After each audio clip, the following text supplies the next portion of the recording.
বিপসের আর প্রেম করা হলো না। বিপসের পরিবার হচ্ছে ঠাকুমা তান্ত্রিক পরিবার। তার ঠাকুমা যা বলবে তাই। তার সব নাতি নাতনি সব, তাদের নাম সব নদী নালা যত, জাহ্নবী, গঙ্গা, সরস্বতী। তাই এই নাতনির নামও হয়েছে বিপস। আর বিপস মানে বিপাশা। বিপাশা তাই জেহাদ করে নাম রেখেছে বিপাশা থেকে বিপস। হলে কি হবে, ঠাকুমার কথাতেই সব হয়। ঠাকুমা বলেছে যে প্রেম করতে পারো, কিন্তু সেই একটাই প্রেম, সেই প্রেমকেই আবার বিয়ে করতে হবে, দুটো প্রেম করা চলবে না। এখন বিপস আর কী করে, কিন্তু সেইটাও বিপসের হয়নি। তাই এখন বিপসের জন্য পাত্র দেখা হচ্ছে, তাও সেই ঠাকুমার নির্দেশে। কীরকম হতে হবে, সৎ পাত্র হতে হবে, অবস্থাপন্ন, কুলশীল, আর তার সঙ্গে হতে হবে অবশ্যই হ্যান্ডসাম। খালি একটা দিকে বিপসের ঠাকুমা একটুখানি শান্তি দিয়েছে, সেই পুরনো মান্দাতা আমলের ড্রয়িং রুমে সঙের মতো সেজে না বসলেও চলবে। সেই ক্ষেত্রে একটুখানি কিন্তু বেশ ঠাকুমা আধুনিক মনোভাব দেখিয়েছে। হ্যাঁ হ্যাঁ, কোনো এক পাড়ার ক্যাফেটেরিয়াতে গিয়ে দেখাশোনা করলেও চলবে। সেখানেই দেখাশোনার ভার আয়োজন করা হয়েছে। আর আয়োজনের জন্য প্রথম কাকে ভার দেওয়া হয়েছে জানো? দেওয়া হয়েছে এবারই নবুকে। হ্যাঁ হ্যাঁ, তোমাদেরকে তো নবুর, আর নবু হলো সেই পাশের বাড়ির সবেধর নীলমণি পাল পরিবারের একমাত্র ছেলে। ইজের পড়ার বয়স থেকেই মুখার্জি পরিবারের 1 ডজন কাচ্চা বাচ্চার সঙ্গে নবু বড় হতে থাকে। আর নবুর সেই অভ্যাস বড় হয়েও যায়নি।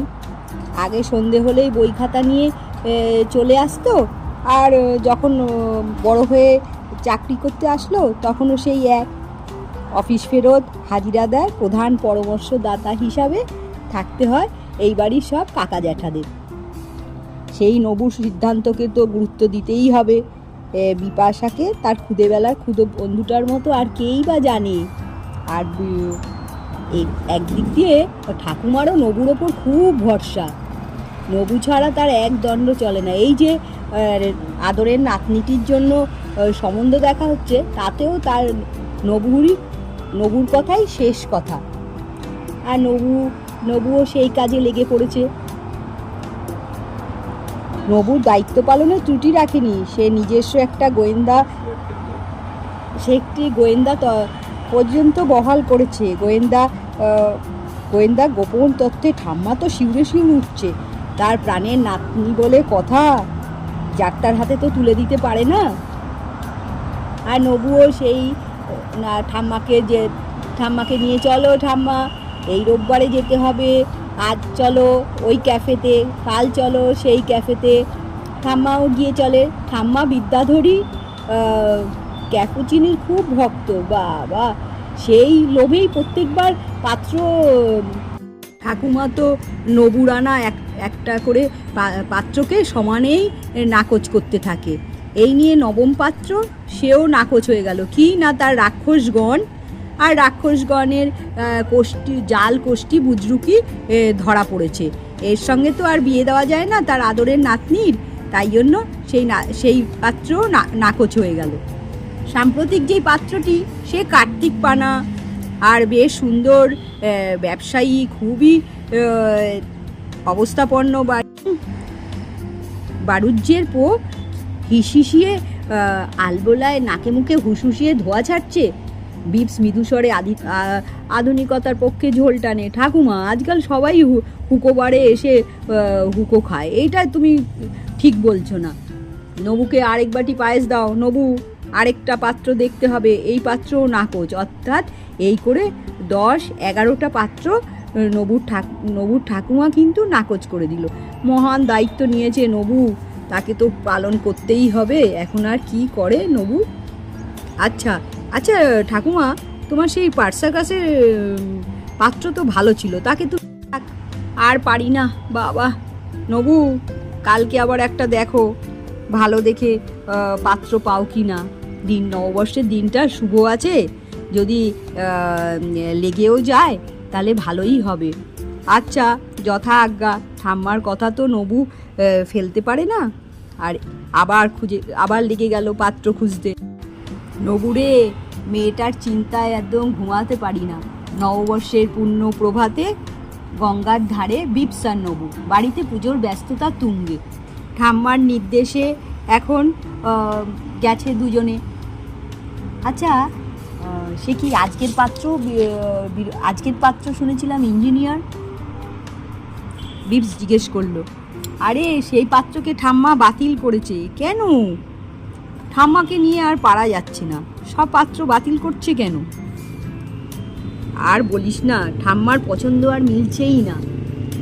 কিন্তু তোকে আজকে না ঢাকাই শাড়ি, রোজ কি পরিস, আজকে তোকে ঢাকাই শাড়িতে না একদম দুর্গা প্রতিমা লাগছে। তোকেও তো ভালো লাগছে, গলা বন্ধ পাঞ্জাবিতে তোকেও খুব সুন্দর লাগছে, একদম বড় লাগছে। তোকেও তো গলা বন্ধ পাঞ্জাবিতে একদম বড় লাগছে। নবুর দিকে চোখ মেলে তাকায়। আচ্ছা, তুই তবে একগাল হাসে নবু, বলে আচ্ছা তুই তো একটা প্রেমও করতে পারলি না। করি তো। আরে ঠাম্মাকে বলে ফেল তাহলে। না রে, সে আবার বামুন না তো। আরে ঠাম্মা বলেছে এখন আর পাওয়া যাচ্ছে না, যখন নন বামুনই চলবে। আচ্ছা, তাই বলেছে নাকি ঠাম্মা? হ্যাঁ বলছে, এখন আর ভেবে লাভ নেই, নন বামুন হলেও চলবে। সত্যি? ডগমগ নবুর চোখে। তাহলে তো ভালো, লাফিয়ে ওঠে বিপস। বলবো? বললো, আমি তো একজনকে ভালোবাসি রে, পাড়ার একজনকে আমি ভালোবাসি। কাকে? সেই ছোট্টবেলা থেকে পাড়ার শান্তনুকে আমি ভালোবাসি। শান্তনু? সেটা আবার কে? চিনিস না? শান্তনু দাস, ছোট্ট থেকে ভালোবাসি আমি ওকে। খুব গলায় তেষ্টা, শুকিয়ে যাচ্ছে গলা, কিন্তু তাও ক্যাপুচিনো কফি গলা দিয়ে নাবছে না নবুর। আনন্দের আতিশয্যে একদম বিপস সেটা খেয়ালই করেনি। পছন্দের পুরুষকে নিয়ে ঘর বাঁধার স্বপ্নে সে বিভোর তখন। আর ঠাম্মা যখন বলেই দিয়েছে ব্রাহ্মণ ছাড়াও চলবে, তখন তার আনন্দ আর ধরে না। পুতুল খেলার সঙ্গীটিকে দেখে নবু ভাবে, যাকে ভালোবাসি তার সুখেই আমার সুখ বলে সে নিজের মনকে শান্ত করার চেষ্টা করে। থেকে একদম খোশ মেজাজে বিদ্যাধরী ঠাকুমা, কিন্তু যেই নবু তার বাড়িতে খবর দিতে আসলো, নবুর মুখ দেখে এরম কালিমার্কা মুখ কেন? নবু পাল হলেও পাত্র হিসাবে কিন্তু ফেলনা না। ঠাকুমা ভাবতে থাকে, আরে বাবা, হলোটা কি? সিনেমার হিরো না হোক, অন্তত নাটকের হিরো তো তাকে ভাবাই যায়। যোগ্য পাত্র বিপসের জন্য আর কেউ হতেই পারে না। অপদার্থ ছেলেটা এতদিনেও পাশে ছোটবেলার বন্ধুটাকে বশ করতে পারল না। উচ্ছল ঝর্ণার মতো ছটফটে বিপসের হাত ধরে নবু আকুল বিদ্যাধরীকে পুজোর ঘর থেকে টেনে বাইরে আনে। নিজের বিপন্ন মুখে ম্লান হাসি হেসে বলে, ঠাম্মা উতলা হয়েও না, আজকালকার দিনে ছেলে মেয়েদের কথা শুনতে হয়। তুই তো আমাকে শোনাতো, কি হলো? ঠাম্মা, বিপস যা চাইবে তুমি তাতে রাজি হবে। তুমি কিন্তু আমাকে বিপস যা চাইবে তুমি তাতেই রাজি হবে। তুমি আমাকে কিন্তু কথা দিয়েছিলে। আচ্ছা শুনি না, কি কথাটা একবার শুনি। কি কথা? বিপস যাকে পছন্দ করে সে কষ্টে নবুকে জড়িয়ে ধরে ঠাকুমা, ছেলেবেলার মতো। বিপস বলে, ঠাম্মা, সেই ছেলেটাকে ছেড়ে আমি কোথাও যাব না। তবে এই সোজা কথাটা এতদিনে বুঝলি না নবু? বুক থেকে পাষাণ ভার নেমে গেল। তাহলে তুই যে বলছিলি তার নাম শান্তনু দাস? আমাকে তো সবসময় বোকা বলিস, তাই আজকে তোদেরকে একটু বোকা বানালাম। ইস, কি ক্যাবলার মতো মুখ করে দেখছে দেখো ঠাম্মা। বিপসের সজল চোখের কাজল ধুয়ে যাচ্ছে। বিদ্যাধরী চোখের জল আটকান। সংসারের মাথাকে অত আবেগে ভাসলে চলে? বলেন।